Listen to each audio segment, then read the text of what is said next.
गुरु जब जीवन में आता है, गुरु का काम है अंधेरे से उजाला तक लेकर जाना। वो पहले आपके अहंकार के ऊपर आघात करेगा। गलत बाहर नहीं, अपने अंदर है। जब तक अंदर से परिवर्तन होगा नहीं, तब तक आप कहीं भी आओ, कुछ घटित नहीं हो।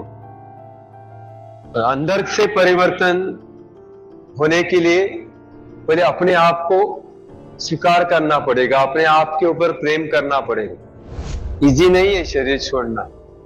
मन को पूरा रील घुमाकर दिखाया जाता है, कभी कभी इस जन्म के, कभी कभी पिछले अनंत जन्म के, क्या क्या किया, कितने मौके मिले, और हम भाव में हमने उस कितने मौकों को गवा दिया। 10 साल बहुत खराब होने वाले हैं। बाबा जी बार बार ये बताने के लिए बोलते हैं, इसलिए मैं बताता रहता हूं। बहुत कुछ दिखाते भी है।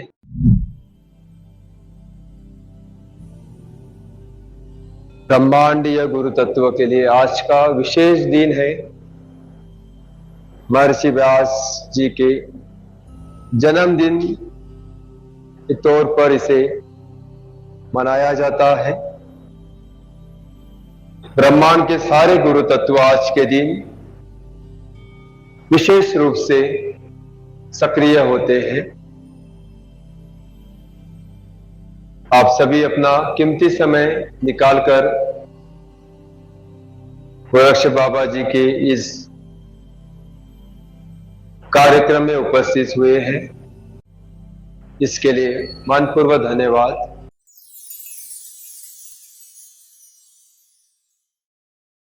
हजारों साल पहले हिमालय के ऊपरी भाग से, पहाड़ियों से एक योगी नीचे आता है और एक पत्थर के ऊपर बैठ जाता है। कुछ बोलता नहीं है, खाली मौन में ध्यानस्थ होकर बैठ जाता है। उस योगी का योगी प्रभाव इतना जबरदस्त था कि देखते देखते ये बात चारों तरफ फैल जाती है। हजारों की संख्या में लोग इकट्ठे होना शुरू होता है। सारे लोग यही सोचकर आते हैं कि ये जो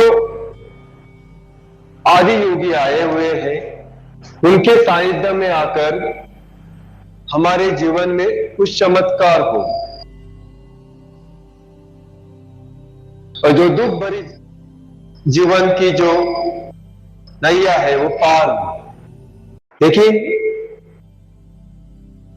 आदि योगी मौन में बैठे हुए हैं, कोई बात नहीं, कोई हलचल नहीं, बस ध्यानस्थ मुद्रा में एक पत्थर के ऊपर बैठे रहे। लोगों ने इंतजार किया, आज बोलेंगे, कल बोलेंगे, लेकिन ना कोई जवाब, ना कोई रिस्पॉन्स। लोगों को लगा कि हम खाली फुकट समय बर्बाद कर रहे हैं, और करते करते करते जो हजारों की संख्या में लोग इकट्ठे हुए थे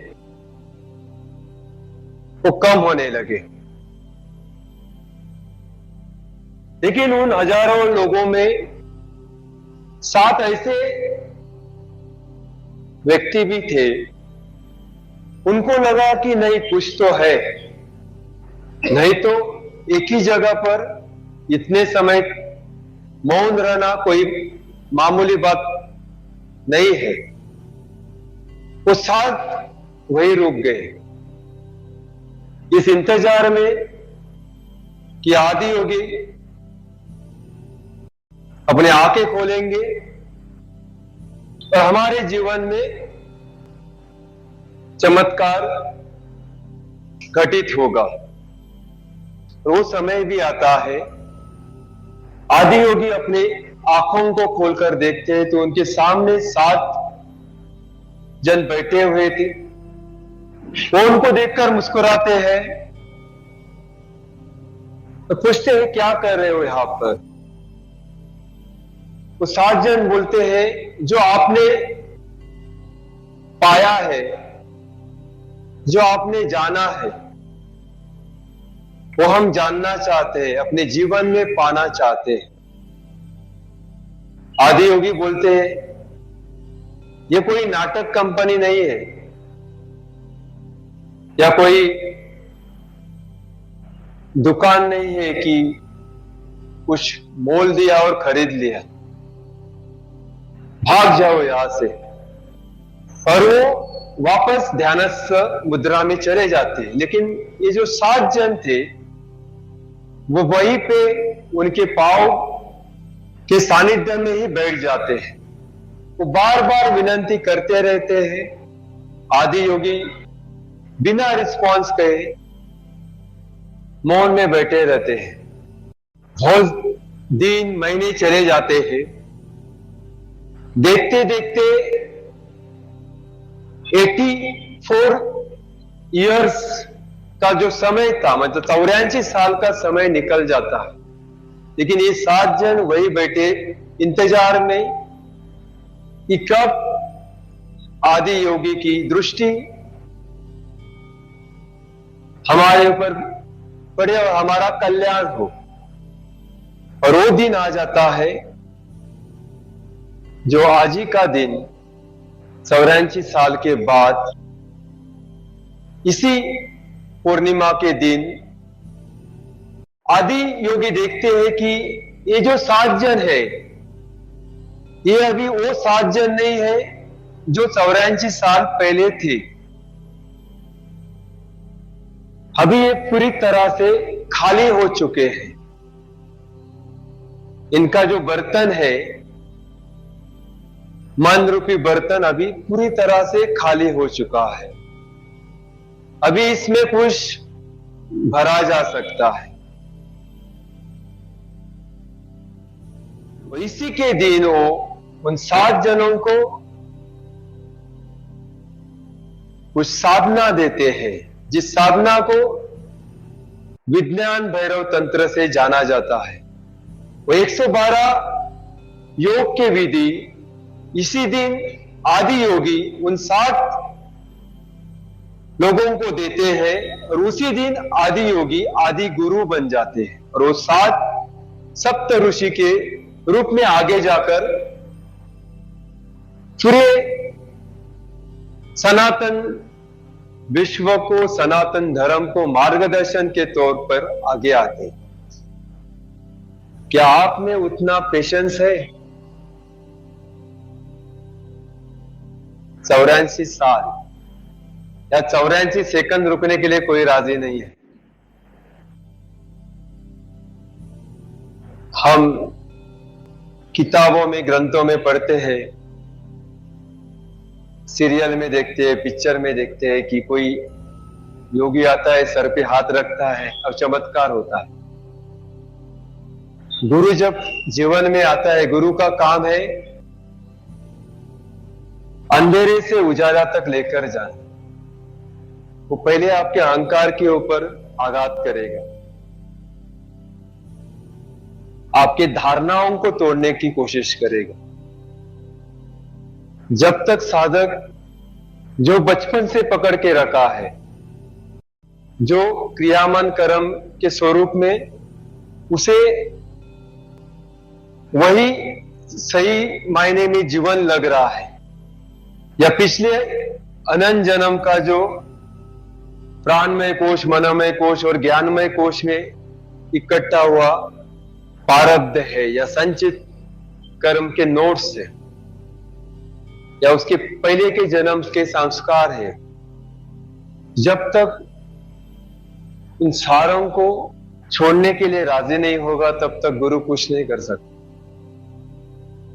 और जिस दिन पूरी श्रद्धा से शिष्य राजी होता है, खाली होता है, उस समय शिक्षक को कुछ करने की जरूरत भी नहीं पड़ती। उसके बाद असल में गुरु का काम शुरू होता है। 84 साल बड़ा समय होता है। हम अक्सर देखते हैं कि हम कहीं कुछ साधना सीखने के लिए जाते हैं, हमारी इच्छा होती है कि अध्यात्म में आगे बढ़े, जीवन में स्थिरता आए, आनंद आए, शांति आए। लेकिन जैसे ही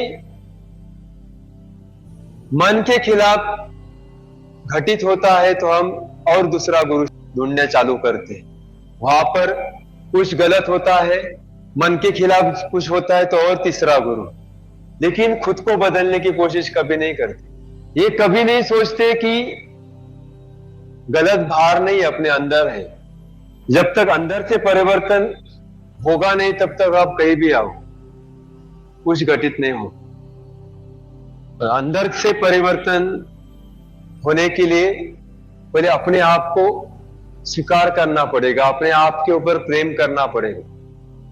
99% लोगों का यही प्रॉब्लम है, उनको खुद के ऊपर प्रेम नहीं है। जो खुद के ऊपर प्रेम नहीं करता वो दूसरों के ऊपर कैसे कर सकता है। एक गुरुजी के कई शिष्य थे, उनमें से 2 शिष्य के ऊपर उसको लगता था कि नहीं, आगे जाकर ये 2 जो शिष्य है कुछ तो करेंगे, क्योंकि गुरु जो भी सिखाता था वो दोनों शिष्य उसे अपने जीवन में लाने की कोशिश करते थे। गुरु के प्रति काफी श्रद्धा भाव था, सरेंडर भाव था उनका। एक दिन गुरु को लगता है कि इनकी परीक्षा लेना जरूरी है। ये सोचकर गुरुजी एक दिन सुबह सुबह दोनों शिष्यों को बुलाते हैं। दोनों शिष्यों को बोलते हैं कि मैं 3 साल के लिए मेरी आगे की तपस्या के लिए हिमालय जा रहा हूं। मैं चाहता हूं कि जब तक मैं वापस ना आऊं तब तक आश्रम की जो जिम्मेदारी है वो आप दोनों संभालें। दोनों शिक्षक खुश भी होते हैं और दुखी भी होते हैं, क्योंकि 3 साल गुरु से दूर। और खुश इसलिए होते हैं कि गुरु ने भरोसा जताया कि वो उनके गैरहाजिरी में आश्रम की जिम्मेदारी हम संभाल सकते हैं। गुरु उनको दोनों को 2-2 मुट्ठी गेहूं देते हैं, बोलते हैं कि मैं जब 3 साल के बाद वापस आऊंगा इन गेहूं को वापस लूंगा, तब तक संभाल के रखना। और गुरु निकल पड़ते हैं। पहले वाला जो शिष्य था तो 2 मुट्ठी गेहूं को देखकर सोचता है कि ये गुरु की अमानत है। तो गुरुदेव ने बोला है कि 3 साल के बाद जब वापस आऊंगा तो मैं इसे वापस लेने वाला हूं, तो इसे संभाल कर रखना मेरी जिम्मेदारी है। तो दोनों मुट्ठी गेहूं को एक कपड़े में बांधकर एक सुरक्षित जगह पर रख देता है, ताकि उसे कहीं वो खो ना जाए। दूसरा शिष्य सोचता है कि गुरु ने ये जो 2 मुट्ठी गेहूं दिए हैं, इसके पीछे जरूर कुछ गुरुदेव की लीला रहेगी, कुछ सोच रहेगी। गुरुदेव आज तक कोई भी चीज ऐसे ही नहीं देते। वो सोचकर उसे लगता है कि गुरुदेव ने बोला है 3 साल के बाद वापस लेने वाला है, ये नहीं बोला है कि कितना लेना है। तो ये सोचकर वो नजदीकी उसका गांव था, वो दूसरे दिन सुबह सुबह अपने गुरु बंधु को बोलकर अपने गांव चला जाता है। वो 2 मुट्ठी गेहूं को लेकर जाता है। गांव में उसका छोटा सा परिवार था। वो बोलते हैं कि 3 साल तक आप इस गेहूं को अपनी जो खेत है उस खेत में डाल दीजिए, और इन 2 मुट्ठी गेहूं से जितना भी अनाज आए उसे आप एक गोदाम में इकट्ठा करके रख दीजिए। 3 साल के बाद जब भी मैं वापस आऊंगा उस समय इस गेहूं को मैं वापस लेकर जाऊंगा। घर वाले खुशी खुशी इसके लिए तैयार हो जाते हैं। शिक्षा वापस आश्रम आकर गुरुदेव ने जो जिम्मेदारी ली थी उस जिम्मेदारी संभालने में अपने गुरु भाई के साथ लग जाता है। देखते देखते 3 साल गुजर जाते हैं और एक दिन गुरुजी वापस आश्रम चले आते हैं। सारे जो विद्यार्थी थे खुश हो जाते हैं। गुरु देखते हैं कि 3 साल में बहुत ही अच्छी तरह से इन 2 शिष्यों ने आश्रम की जिम्मेदारी पार की है, ध्यान रखा है। बोलते बोलते गुरुदेव दोनों शिष्यों को बुलाकर बोलते हैं कि मैंने 3 साल पहले तुम दोनों को गेहूं दिए थे, वो कहाँ है? मुझे वो वापस चाहिए। पहला शिष्य दौड़कर चला जाता है जहां पर उसे सुरक्षित स्थान पे रखा था, उस कपड़े से को लेकर आता है, बोलता है कि गुरुजी ये पोटली रख देता है, ये है जो आपने 3 साल पहले मुझे दिए थे और बोला था कि इसे सुरक्षित रखना, मैं आने के बाद वापस लूंगा। गुरुदेव उसे ओपन करते हैं तो जो गेहूं था वो सड़ा हुआ था, खराब हुआ था। दूसरा शिक्षक गुरुदेव को बोलता है कि गुरुदेव मुझे 2 दिन का मोहलत दे, आपने दिया हुआ जो गेहूं था मैं वापस लेकर आने के लिए मुझे मेरे गांव जाना पड़ेगा। गुरुदेव मुस्कुराते हुए उसे अनुमति देते हैं, तो शिक्षक चला जाता है। 2 दिन के बाद बैलगाड़ी के ऊपर अनाज के जो गोनी है गेहूं से भरे हुए वो लेकर वो आश्रम पहुंच जाता है। पहला शिक्षक देखता रहता है। गुरुदेव उस दूसरे शिक्षक को शाबाशी देते हुए बोलते हैं कि तूने मेरे दिया हुआ ज्ञान को अपने जीवन में उतारा, उसको दबोकर नहीं रखा, जीवन में उतारा, इसके लिए उस ज्ञान का विस्तार हो गया। क्या आप अपने ज्ञान का विस्तार कर रहे हो? ज्ञान का विस्तार करने के लिए पहले तो बाबा जी हर शनिवार सत्संग के माध्यम से जो भी आपको बताते हैं आपके जीवन में परिवर्तन होने के लिए, तो उस ज्ञान को पहले अपने जीवन में उतारना पड़ेगा। जब उस ज्ञान के माध्यम से आपका जीवन आनंद और शांति से भर जाएगा, तभी दूसरे आपको देखकर उस ज्ञान को अपने जीवन में स्वीकारने के लिए राजी होंगे। लेकिन आप यहां से सुनकर अगर यहां से छोड़ रहे हो या यहां से सुनकर खाली मुंह से बातें करने के लिए इस्तेमाल कर रहे हो, तो उस ज्ञान को कोई स्वीकार नहीं करेगा। जिस तरह आदि योगी को देखकर हजारों लोग इकट्ठा हो गए और 7 जन आगे जाकर जो सप्त ऋषि बने, आदि योगी ने कुछ सिखाया नहीं, वो खाली 84 इयर्स मौन में बैठे रहे और उसी मौन से उन 7 लोगों में परिवर्तन हो गए। क्या आप उसके लिए राजी हो? कौन कौन राजी? हाथ ऊपर कर दीजिए।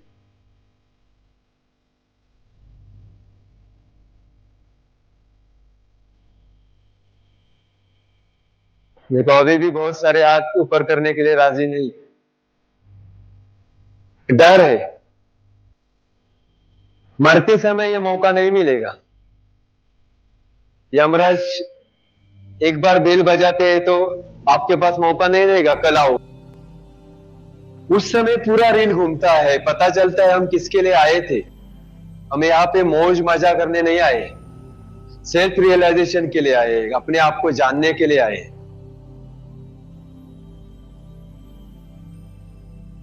तो पता नहीं अगला जन्म कौन से परिवार में आपका होगा, कौन से धर्म में होगा या कौन से योनि में होगा, कुछ पता नहीं है।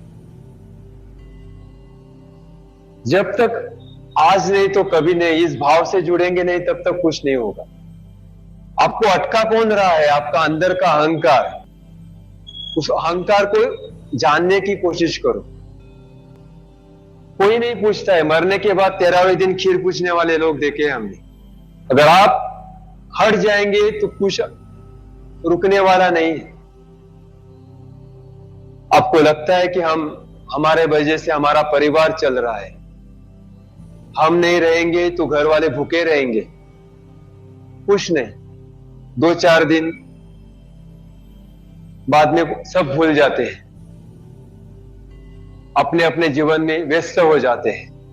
आपने उनके लिए अच्छा किया हो या बुरा किया हो, कोई फर्क नहीं पड़ता। लेकिन अभी के क्षण में अगर आप अपने लिए जो करने वाले हो या करना चाहते हो वो आपके साथ जाएगा, वो वही जाएगा जो आपके अंतर प्रवास से जुड़ा हुआ रहेगा। ना प्रॉपर्टी जाएगी, ना बैंक बैलेंस जाएगा, ना आपका सौंदर्य जाएगा। आप इतने दूर से यहां पर आए हो, बहुत सारे आना चाहते हैं, पहुंच नहीं पाते, आप पहुंच भी गए हो, लेकिन वो बार बार अंदर से जो अहंकार ऊपर आता है, मैंने किया, मैं कर रहा हूं, मेरे पास इतना है, अब उससे ऊपर उठो। सिकंदर भी ऐसे चला गया, कुछ फर्क पड़ा? कुछ नहीं, जागना पड़ेगा। 10 साल बहुत खराब होने वाले हैं। बाबा जी बार बार ये बताने के लिए बोलते हैं, इसलिए मैं बताता रहता हूं। बहुत कुछ दिखाते भी है, आजू बाजू में बहुत कुछ हो भी रहा है। इतनी तो तैयारी करो, जब शरीर छोड़ने का समय आए तो हम अपने आप को, अपने शरीर को देख सके।